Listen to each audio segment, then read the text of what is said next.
Bismillahirrahmanirrahim. Alhamdulillahi rabbil alamin. Wassalatu wassalamu ala asyrafil mursalin wa ala alihi wa sahbihi ajma'in. Rabbi shrah li sadri wa yassir li amri wahlul 'uqdatam min lisani yafqahu qawli. Rabbi zidna ilman warzuqna fahman. Alhamdulillah, bersyukur kita kehadrat Allah Subhanahu wa taala kerana pada hari ini kita dapat lagi bersama bertemu untuk menyambung pelajaran darjah khas kita dalam pendidikan tauhid. Masih lagi di dalam pelajaran satu, iaitu tanda-tanda kewujudan dan kekuasaan Allah Subhanahu wa taala. Seperti yang dirakamkan dalam surah Yasin ayat 80, bukti kewujudan dan kekuasaan Allah, kita lihat sedikit. A'udzu billahi minasyaitonir rajim. Bismillahirrahmanirrahim. Alladzi ja'ala lakum minasy syajaril akhdari naran fa idza antum minhu tuqidun. Artinya, Tuhan yang telah menjadikan api, ini boleh didapati dari pohon-pohon yang hijau basah untuk kegunaan kamu. Maka kamu pun selalu menyalakan api dari pohon-pohon itu. Ini adalah satu tanda kekuasaan Allah Subhanahu wa taala, yang mana Allah memberitahu bagaimana hendak menghidupkan api, bagaimana hendak mendapatkan api. Kita pergi terus pada pelajaran kita di muka surat 3 yang bertajuk Allah Ta'ala Maha mengetahui keperluan manusia. Ini dia. Pergi pada tajuk ini. Allah Ta'ala Maha mengetahui keperluan manusia. Maha suci Allah yang Maha Agung. Dia yang Maha mengetahui keperluan manusia sebelum manusia ada. Dan sebelum mereka mengetahui, Allah Ta'ala telah menyediakan bahan keperluan manusia, iaitu bahan bakar tenaga yang tidak diperlukan pada satu masa dan kemudian mereka memerlukannya pada masa yang lain. Seperti pada abad-abad awal kehidupan manusia tidak tahu dan tidak memerlukan arang batu, minyak dan gas. Tetapi pada abad ke-19 kini, sehingga kini mereka amat memerlukan.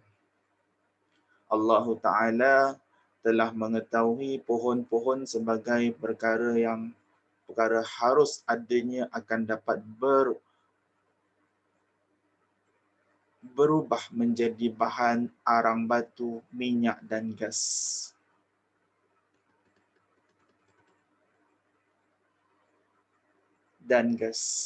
Sebelum terjadi, walaupun proses kejadian itu mengambil masa berjuta-juta tahun. Kita lihat di sini proses kejadian minyak dan gas ni memakan masa berjuta-juta tahun.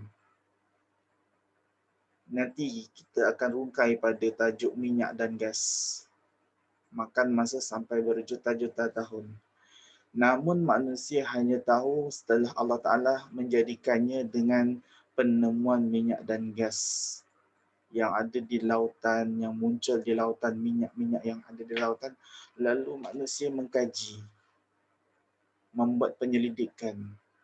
Maklumat yang telah ada di dalam ilmu Allah Ta'ala sebelum terjadi sesuatu sebenarnya terangkum dalam takluk sifat ilmu, iaitu takluk inkishaf, iaitu terbuka dan telus. Ilmu Allah Ta'ala itu terbuka dan telus. Apa yang ada di dalam Al-Quran itu semua dijelaskan. Dan ditambah pula dengan hadis-hadis Nabi SAW sejak azali yang disebut sebagai takluk tanjizi qadim. Inilah hakikat di sebalik ayat. Tanjizi qadim ini adalah yang bermakna terjadinya sejak azali, terjadinya sebelum kejadian makhluk. Ini tanjizi qadim, terjadinya sejak azali. Inilah hakikat. Inilah hakikat di sebalik ayat. Wallahu ya'lamu wa antum la ta'lamun. Di dalam surah Al-Baqarah ayat 216. Artinya, dan ingatlah, Allah jualah yang mengetahui semuanya itu, sedang kamu tidak mengetahuinya. Allah Ta'ala yang mengetahui. Kita tak tahu kalau kita tidak menerima Al-Quranul Karim, tidak menerima wahyu yang Nabi Muhammad terima dan disampaikan kepada umat Islam, kita tak ada kitab Al-Quranul Karim, maka kita tidak tahu. Malah alam-alam yang ghaib pun kita tidak tahu. Okey, ini yang saya highlightkan, betapa bijak, adil dan prihatin Allah Ta'ala terhadap manusia sebagai khalifah di bumi. Manusia ini sebagai pemimpin di bumi yang diberi tanggungjawab mengimarahkan. Manusia kena imarahkan bumi ini, memakmurkan bumi ini sebagai tempat kehidupan manusia semuanya, yang menjadi tempat yang makmur, aman, damai, disediakan segala-galanya untuk kemudahan manusia di daratan dan di lautan. Ini dijelaskan di dalam Al-Quran.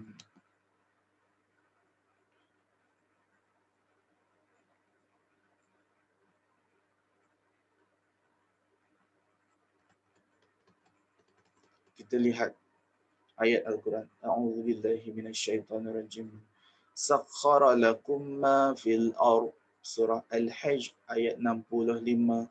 Artinya, Dia Allah telah memudahkan apa yang ada di bumi untuk kegunaan kamu.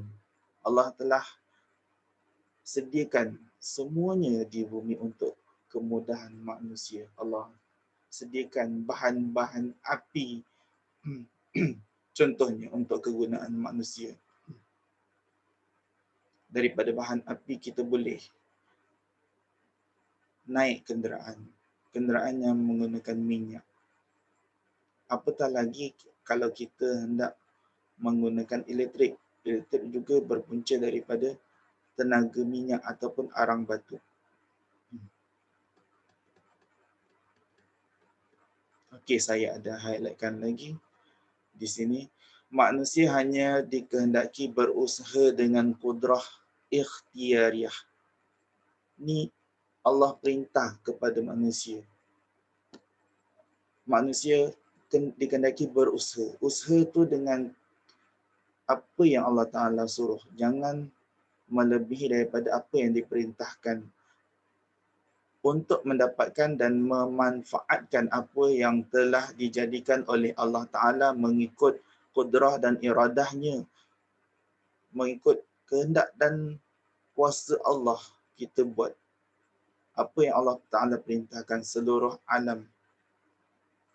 Mengikut kudrah dan iradahnya, seluruh alam ini sebagai perkara mumkinat. Semua perkara yang berada di alam ini, perkara yang baharu, adalah tertakluk kepada kedua-dua sifat ini. Sifat kudrah dan sifat iradah. Pohon-pohon berubah menjadi bahan bakar dan tenaga yang amat diperlukan oleh manusia adalah mengikut sunnatullah. Sunnah Allah Ta'ala. Bukan semula jadi. Ini pandangan orang Islam. Ini di pandangan orang Islam. Pohon-pohon berubah menjadi bahan bakar tenaga yang amat diperlukan oleh manusia mengikut sunnatullah, ketetapan Allah. Ni sunnatullah Ta'ala, ketetapan Allah Ta'ala, dan bukan semula jadi. Ini adalah pandangan manusia yang beriman, pandangan orang yang beriman, orang Islam. Tapi kalau pandangan orang kafir, mereka menganggap semua tu terjadi dengan sendiri. Itu pandangan orang kafir atau terjadi dengan sendirinya.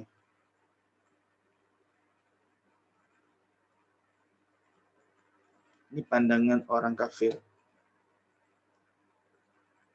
Bukan semula jadi atau terjadi dengan sendirinya. Ini adalah pandangan orang kafir. Ini bukan pandangan orang Islam. Pandangan orang Islam adalah yang ini. Pohon-pohon berubah menjadi bahan bakar dan tenaga yang amat diperlukan oleh manusia adalah mengikut sunnatullah, ketetapan Allah Ta'ala. Ini pandangan orang Islam. Kalau yang ini pandangan orang kafir. Seluruhnya sebagai perkara mungkinat, perkara yang baharu, yang terletak di bawah ta'alluq suluhi qadim, patut menentukan kuasa Allah Ta'ala itu patut menentukan sejak azali.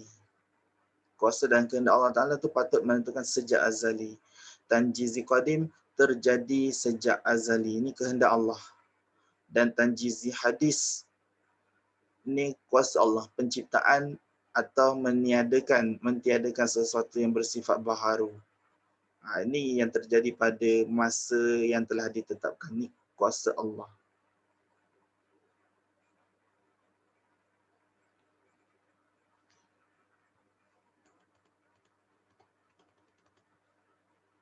Okay.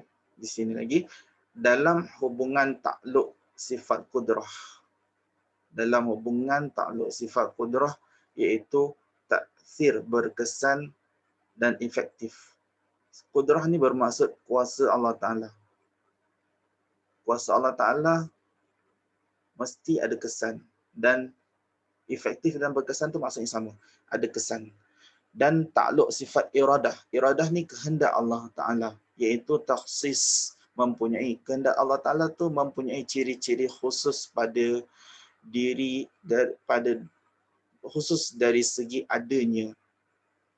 Masa ada. Bila masa berlaku.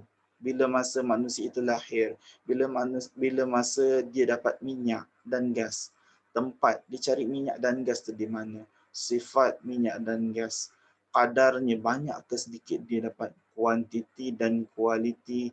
Semua spesifikasi minyak dan gas semua tertakluk pada iradah, kehendak Allah Ta'ala. Inilah contoh hakikat betapa kuasa dan kehendak Allah Ta'ala yang pasti menjadi apabila Allah Ta'ala mahu menjadikannya selaras dengan firman Allah. Ini penting selalu dibicarakan. Apabila Allah Ta'ala nak, Allah hanya berkata kun fayakun. Kun fayakun. Allah Ta'ala kata kun fayakun. Kun jadilah, maka kun jadilah. Fayakun maka terjadilah. Di dalam surah Yasin, a'udzubillahi minasyaitonirrajim. Innama amruhu idza arada syai'an ayyaqula lahu kun fayakun. Surah Yasin ayat 82. Ini terdapat di hujung-hujung ayat Yasin. Artinya sesungguhnya keadaan kekuasaannya apabila ia menghendakinya akan adanya sesuatu. Hanyalah dia, ini Allah berfirman kepada hakikat benda itu, jadilah engkau, maka ia terus menjadi. Kita lihat lagi apa yang saya highlight dekat sini. Ini penting juga. Ini yang terjadi pada hari ini. Maka apakah wajar manusia tidak beriman kepada Allah Ta'ala dan ingkar perintah Allah Ta'ala? Fikirkan sama-sama. Apakah wajar manusia sombong dan takbur dan tidak bersyukur kepadanya? Kita fikirkan lagi. Malangnya ada orang yang lupa akan rahmat dan nikmat Allah sehingga lupa kepadanya. Lupa kepada Allah. Selanjutnya melakukan maksiat, buat dosa dan kerosakan. Cari sumber alam ini dengan sampai merosakkan alam di bumi Allah dan nikmat yang diberikan. Mereka menjadi kufur. Kufur ni maknanya ingkar. Mereka, orang-orang ni menjadi kufur. Ingkar sama ada kufur i'tiqadi, hati dia kufur. Hati dia ingkar kepada Allah Ta'ala, tak nak ikut perintah Allah Ta'ala ataupun percaya kepada selain Allah. Atau kufur amali, iaitu perbuatan. Mereka melakukan perkara-perkara yang Allah Ta'ala larang. Segala perkara yang Allah Ta'ala larang, seperti dosa-dosa maksiat dan kerosakan. Amalan-amalan yang Allah Ta'ala larang. Paling terbesar sekali maksiat yang Allah Ta'ala tidak ampunkan dosanya adalah syirik kepada Allah Ta'ala. Kita pergi bawah lagi, renungkan. Siapakah yang menguasai perusahaan bahan tenaga arang batu? Kita dah boleh fikir. Minyak dan gas. Sedangkan sebahagian besar daripada bahan-bahan itu dikurniakan Allah Ta'ala di bumi umat Islam. Alangkah sedihnya apabila umat Islam hanya menjadi pengguna dan bukan pengusaha.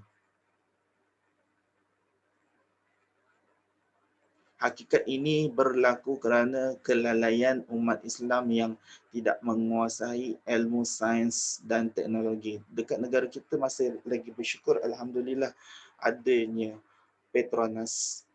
Itulah sebuah syarikat orang Islam.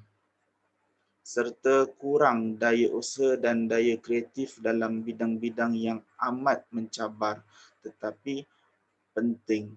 Oleh itu, pelajari dan kuasai segala ilmu dan kemahiran teknologi bagi memastikan penguasaan terhadap sumber tenaga amat penting ini ke arah kedaulatan dan keunggulan umat Islam. Ke arah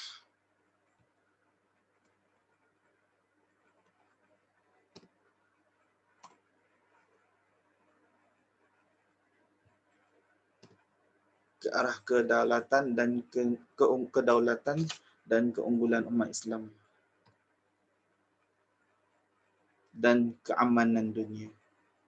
Ini juga isi penting. Disuruh pelajari dan kuasai. Oleh itu, pelajari dan kuasai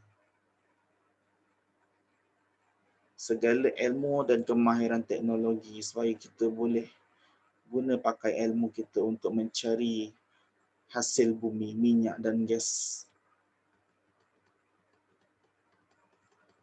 Ini pula sikap negatif. Sikap negatif, saya letak dekat sini warna merah. Sikap negatif.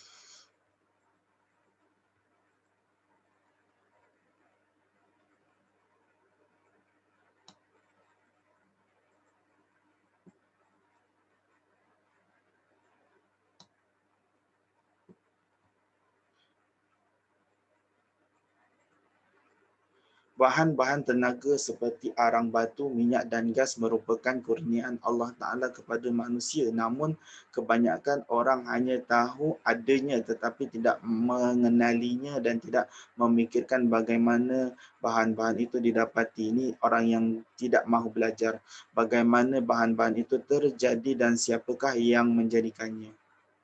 Mereka menganggap bahan-bahan itu sebagai bahan seharian yang mudah didapati.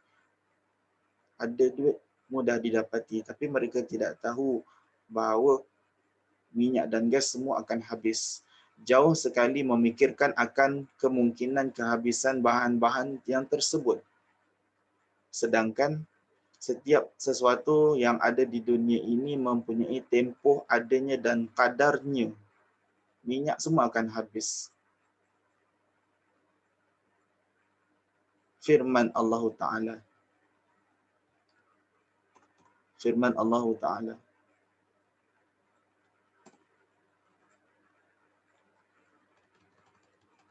A'udzu billahi minasyaitonir rajim. Inna kulla syai'in khalaqnahu biqadar. Surah Al-Qamar ayat 49. Artinya sesungguhnya kami menciptakan tiap-tiap sesuatu menurut takdir yang telah ditentukan. Sikap negatif ini berpunca daripada kejahilan terhadap sesuatu daripada perkara utama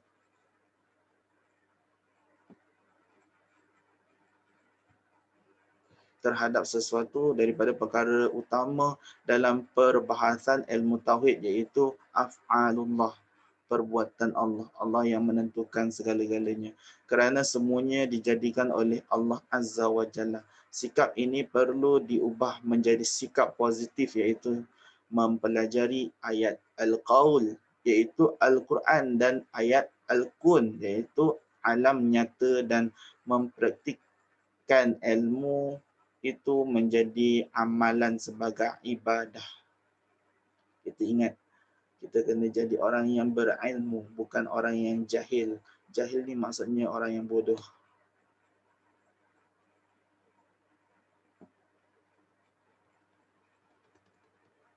Kedua-duanya saling berkaitan yang dapat memperkukuhkan keimanan dan keyakinan terhadap Allah Ta'ala.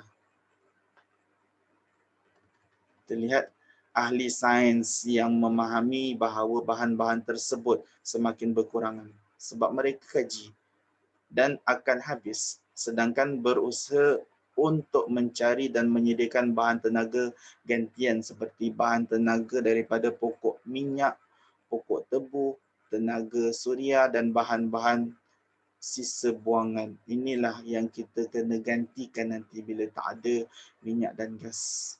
Baik, kita lihat tajuk seterusnya, keperluan kepada bahan tenaga. Allah Subhanahu wa Ta'ala menjadikan dan menghidupkan manusia, maka ia telah menyediakan pelbagai bahan dan sumber tenaga yang membolehkan manusia mengurus dan membangunkan kehidupan mereka. Bahan-bahan dan sumber tenaga itu terdiri daripada tanah, air, udara, api, termasuklah bahan bakar seperti arang batu, minyak dan gas. Okey. Betapa bahan-bahan yang tersebut tidak mungkin manusia dapat hidup. Tanpa bahan-bahan tersebut, manusia mungkin tak dapat hidup. Tanpa air, tanpa udara, tanpa minyak, tanpa gas, tanpa tanah. Tanah pun penting sebab apa? Tempat manusia pijak. Bererti tiada tempat tinggal kalau tak ada tanah, dan tiada tumbuhan dan haiwan. Tanpa air semuanya mati dan hapus. Tanpa api atau cahaya semuanya akan beku. Ini boleh kita fikirkan, tanpa api, tanpa cahaya, tanpa air, tanpa udara tidak ada yang dapat bernafas dan bergerak. Inilah kelemahan manusia, bergantung pada udara. Fikirkan lagi. Jika kehabisan arang batu, minyak dan gas, banyak jentera termasuk jana kuasa elektrik. Jana kuasa elektrik juga berpunca daripada arang batu, minyak dan gas akan terhenti dan tenaga tidak dapat dibekalkan. Tak adalah elektrik, perusahaan akan terhenti, ekonomi terhenti, keadaan menjadi kelam kabut. Bayangkan, sahaja apabila ibu di dapur kehabisan gas masak, musim dingin di negeri atau di tempat yang sejuk kehabisan arang batu. Mereka menggunakan arang batu untuk menghidupkan api. Dan bekalan elektrik terputus pada waktu malam di rumah kamu. Bagaimanakah perasaan kamu dan keadaan di rumah kamu? Ini bila tak ada elektrik sebab tak dapat nak dihidupkan jana kuasa. Lalu bayangkan kalau semuanya itu berlaku di seluruh negara dan dunia. Fikirkanlah. Okey, ini dunia memerlukan bahan dan sumber tenaga seperti yang tertera dalam gambar rajah di bawah. Kamu boleh tengok gambar rajah ini.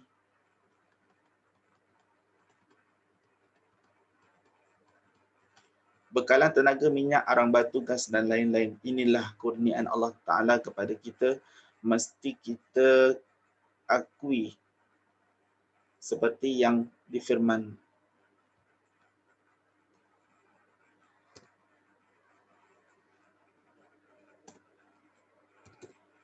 Seperti yang difirmankan di dalam Al-Quran. A'udzubillahi minasyaitonirrajim.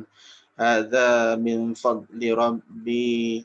Hadza min fadli rabbi liyabluwani ashkuru am akfur. Surah An-Naml ayat 40. Artinya, ini ialah dari limpah kurnia Tuhanku untuk mengujiku adalah adakah aku bersyukur atau aku tidak mengenangkan nikmat pemberian Allah.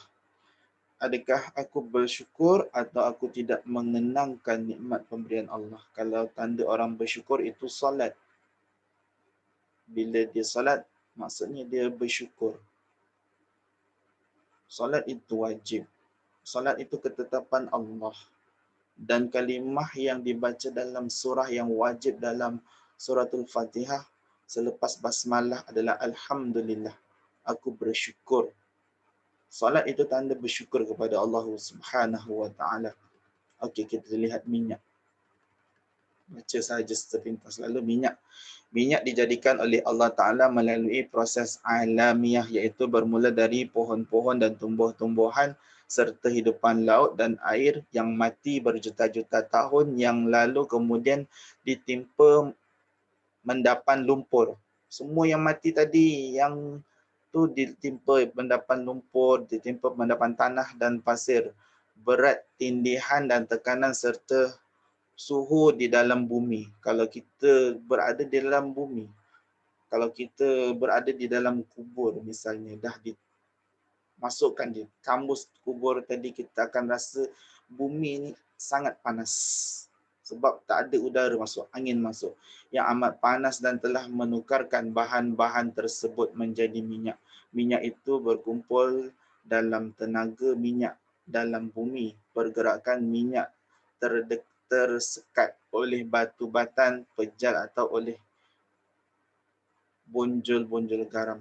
Kita lihat dekat gambar rajah ni adalah gambar rajah pelantar minyak.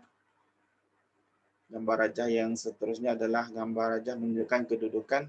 Gambar rajah menunjukkan kedudukan minyak di dalam lapisan bumi. Banyak lapisan dekat sini. Ni ada batu, ni ada gas.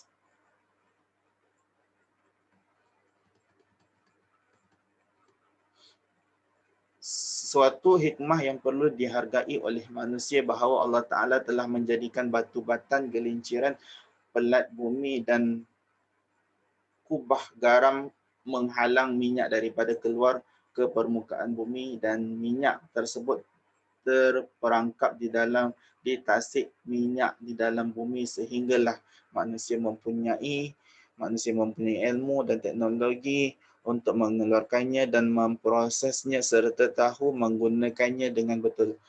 Andainya Allah Ta'ala tidak menjadikan batu batan, gelinciran dan garam yang tersebut, maka minyak akan keluar ke muka bumi sebelum manusia tahu menggunakannya dan terdedah kepada berlakunya kebakaran di bumi dan terhapusnya manusia dan hidupan yang lain.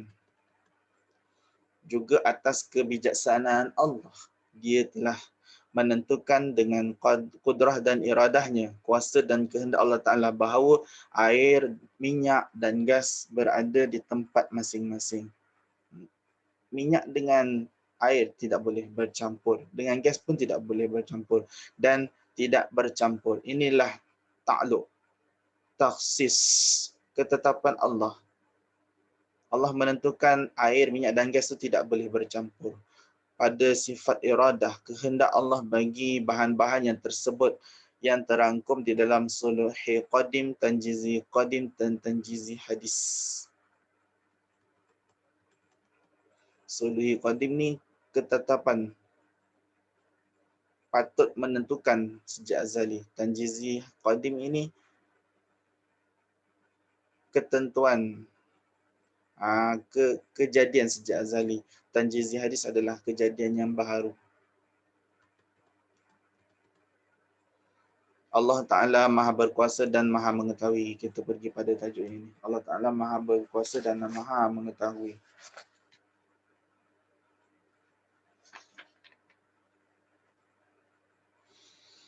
Okey, kita lihat lagi perusahaan menggerudi minyak bukan satu-satu perusahaan yang terasing daripada perusahaan dalam bidang yang lain kerana sudah terbukti alat-alat dan bahan-bahan keperluan yang lain yang menggunakan minyak telah dihasilkan melalui perindustrian dan perdagangan yang lain. Janganlah terpesona dengan kepandaian manusia menggerudi dan membuat pelbagai barangan dan perusahaan daripada minyak kerana semuanya itu tertakluk kepada kudrah dan iradah. Semua itu adalah kuasa dan kehendak Allah. Manusia pandai pun kuasa kehendak Allah dan ilmu Allah Subhanahu wa taala. Semua itu merujuk pada ilmu Allah dengan sifat Ar-Rahman dan telah mengurniakan dengan sifat Ar-Rahman telah mengurniakannya kepada manusia.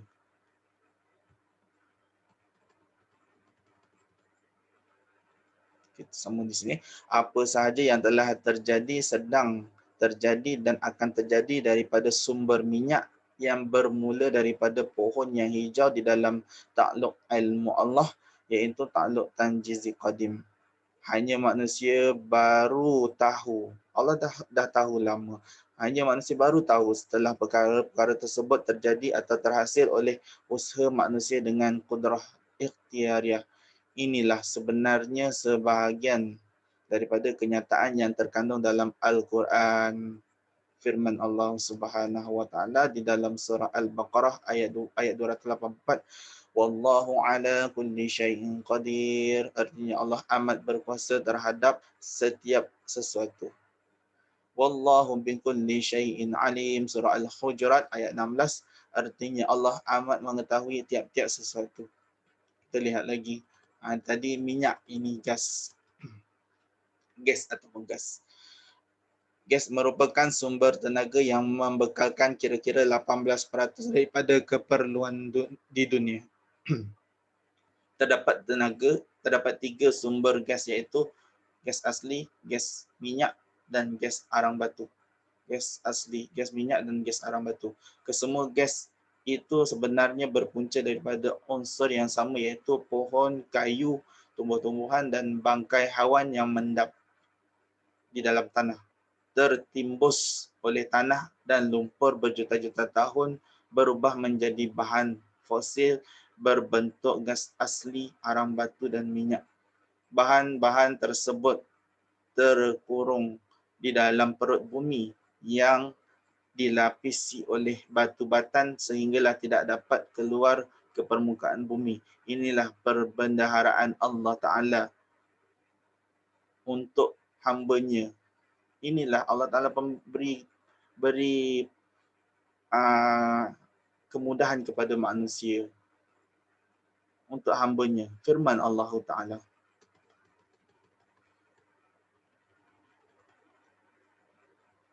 Di dalam surah Al-Munafiqun, walillahi khazainus samawati wal ardh walakinnal munafiqina la yafqahun. Surah Al-Munafiqun ayat 7. Artinya padahal bagi Allah jualah perbendaharaan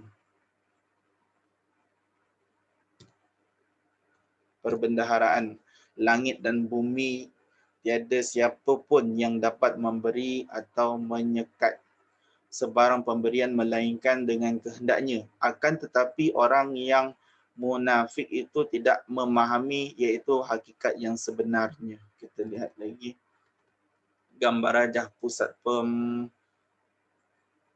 pembersihan gas. Bangsa dan negara yang menguasai sumber tenaga utama itu tidak wajar berasa bangga dengan penguasaannya. Sebaliknya mereka hendaklah ingat dan bersyukur kepada Allah Ta'ala. Ini penting. Ingat dan bersyukur kepada Allah. Allah Ta'ala memperingatkan kaum yang lupa, sombong dan kufur di dalam surah Sad. Am indahum khazainu rahmati rabbikal azizul wahhab. Azizul wahhab. Am lahum mulkus samawati wal ardi wa ma bainahuma فليرتقوا فل فليرتقوا في الأسباب جند ما هنالك محزوم جند ما هنالك mahzum minal ahzab. Surah Sad ayat 9 hingga 11. Kita lihat artinya. Adakah di sisi mereka perbendaharaan rahmat Tuhanmu yang maha kuasa, lagi maha melimpah pemberiannya? Atau adakah mereka menguasai langit dan bumi serta segala yang ada di antara keduanya? Kalau ada kekuasaan yang demikian, maka biarlah mereka naik mendaki langit menurut jalan-jalan yang membawa mereka ke situ untuk mentadbir seluruh alam. Sebenarnya mereka hanyalah satu pasukan tentera dari kumpulan-kumpulan yang menentang kebenaran, yang pada suatu masa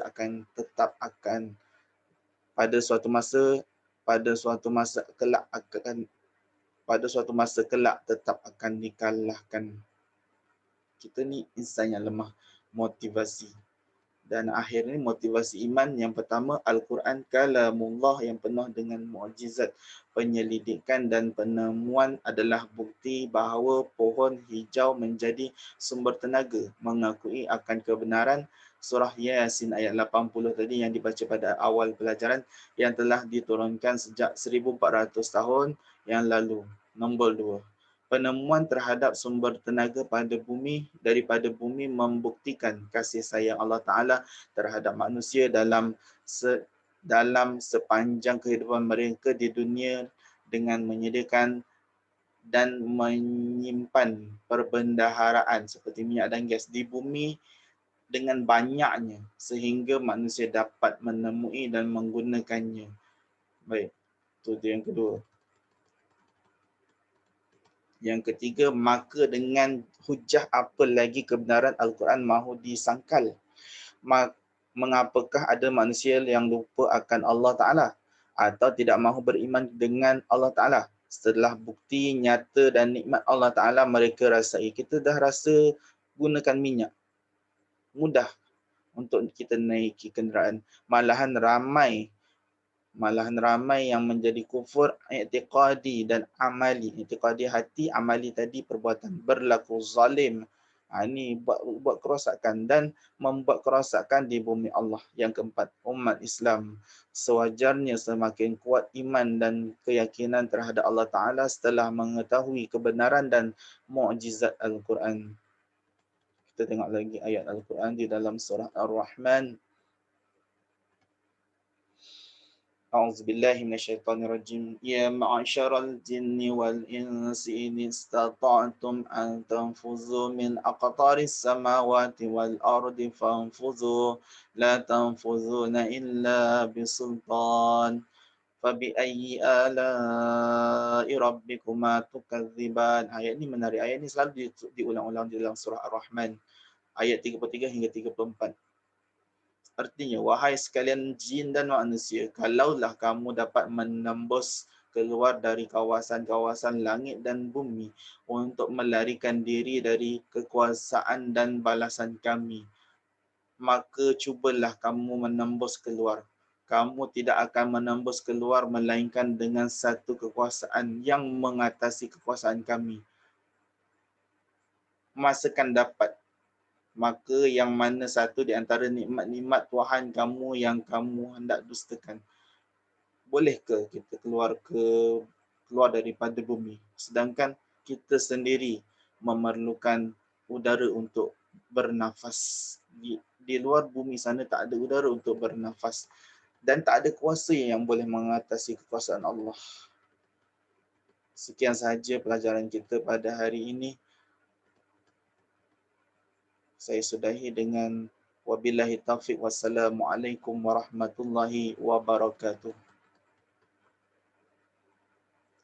InsyaAllah sebentar lagi saya akan bagi link untuk kuis